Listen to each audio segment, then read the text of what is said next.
মালিকটা কথা কইলে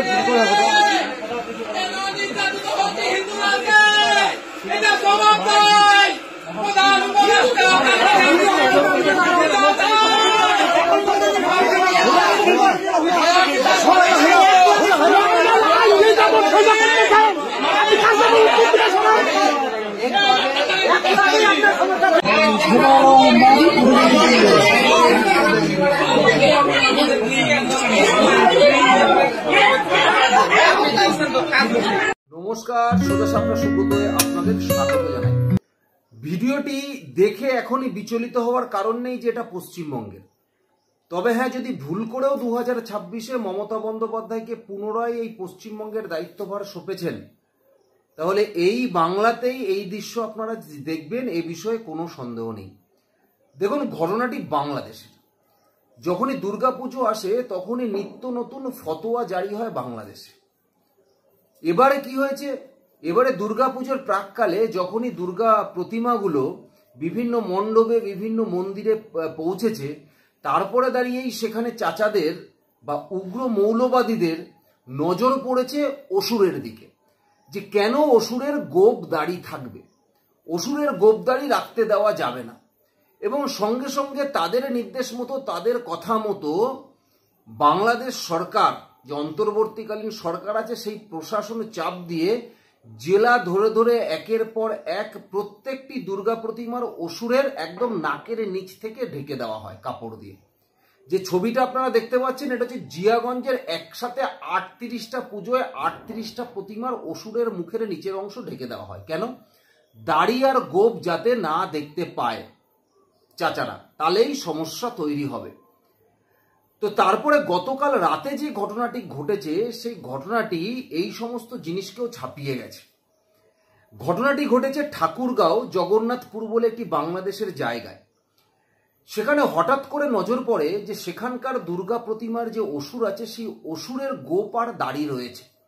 এবং সঙ্গে সঙ্গে সেই পূজা উদযাপন পরিষদের কাছে প্রশাসন থেকে চাপ সৃষ্টি হয় যে এখনই গিয়ে সেই অসুরের দাড়ি কেটে ফেলতে হবে। এবং সঙ্গে সঙ্গে তাদের ওখান থেকে লোক যায়। লোক গিয়ে কি করে, লোক গিয়ে অসুরের যে দাড়ির পোর্শন আছে সেই পোর্শনটা একটা ছুরি দিয়ে সেই মাটি দেওয়া কেটে কেটে কেটে কেটে ফেলে দেওয়ার ব্যবস্থা করে। এবং দেখা যাচ্ছে যে প্রচুর মানুষ সেখানে জমায়েত হচ্ছে, তারা প্রতিবাদ করছে, কিন্তু কে কার কথা শোনে? বাংলাদেশে হিন্দুরা নাকি করবে প্রতিবাদ, তার কোনো জায়গা আছে নাকি? এমনি আর 5-7 বছর 10 বছর পর বাংলাদেশ হিন্দু শূন্য হয়ে যাওয়ার পথে, আর সেখানে বাংলাদেশের হিন্দুদের এই সমস্ত নিয়ে প্রতিবাদ করেও কোনো লাভ হবে না, কারণ আমরা দেখেছি।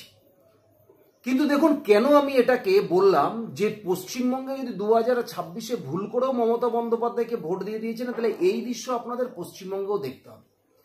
দেখুন, গতবার বাংলাদেশে আমরা যে ফতোয়া জারি করা হয়েছিল বিভিন্ন দুর্গা উৎসব কমিটির কাছে, তাতে বলা হয়েছিল যে যখন মসজিদে আজান বাজবে তখন কোনো মাইকে যেন কোনো দুর্গাপুজোর মন্ত্র উচ্চারণ না হয়, অর্থাৎ কোনো দুর্গা মণ্ডপ থেকে বা দুর্গা প্যান্ডেল থেকে বা পুজোর কোনো প্যান্ডেল থেকে যেন মাইক না বাজানো হয়।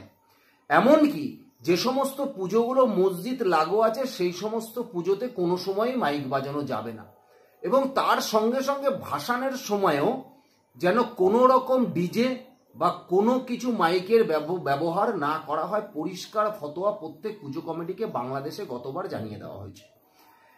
এবারে জানানো হলো কি, এবারে কোনো অসুরের আর দাড়ি গোপ থাকবে না, অর্থাৎ অসুর আসবে দাড়ি গোপ ছাড়া, আর যদিও ভুল করে অসুর দাড়ি গোপ নিয়ে এসেছে তাহলে সেই দাড়ি গোপ ঢেকে দেওয়া হবে।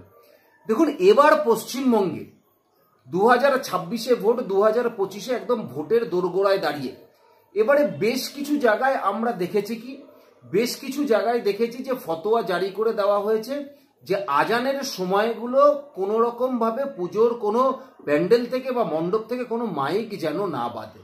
এমনকি আমরা দেখেছি শাসক দলের আমডাঙ্গার বিধায়ক নিজে পরিষ্কার জানিয়ে দিয়েছে যে 10 মিনিট করে দিনে 5 বার নামাজের সময় মাইক বন্ধ রাখতে হবে।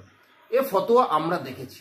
এবং বাংলাদেশে যেভাবে মূর্তি ভাঙা হয়েছে, মণ্ডপ ভাঙচুর করা হয়েছে, সে দৃশ্য আমরা গতবারই এই পশ্চিমবঙ্গে দেখে নিয়েছি। তবে শুধুমাত্র এই দৃশ্যটাই দেখা এখনো বাকি আছে, যে মণ্ডপে ঢুকে যে অসুরের গোপ আর দাড়ি কামিয়ে দেওয়া, মণ্ডপে ঢুকে অসুরের গোপ আর দাড়ি ঢেকে দেওয়া, এই দৃশ্যটাই এখন পশ্চিমবঙ্গে দেখতে বাকি আছে। তবে যদি আপনারা 2026-এ যে ভুল আপনারা 2021-এ করেছিলেন, সেই ভুল যদি পুনরাবৃত্তি আপনারা 2026-এ আবার করেছেন, তাহলে এই দৃশ্য, যে দৃশ্য আপনারা বাংলাদেশে দেখছেন, এই দৃশ্য আবার আপনারা পশ্চিমবঙ্গেও দেখবেন, এই বিষয়ে কিন্তু কোনো সন্দেহ নেই। বাকিটা আপনারা ভালো করেই বুঝতে পারছেন। ধন্যবাদ, নমস্কার।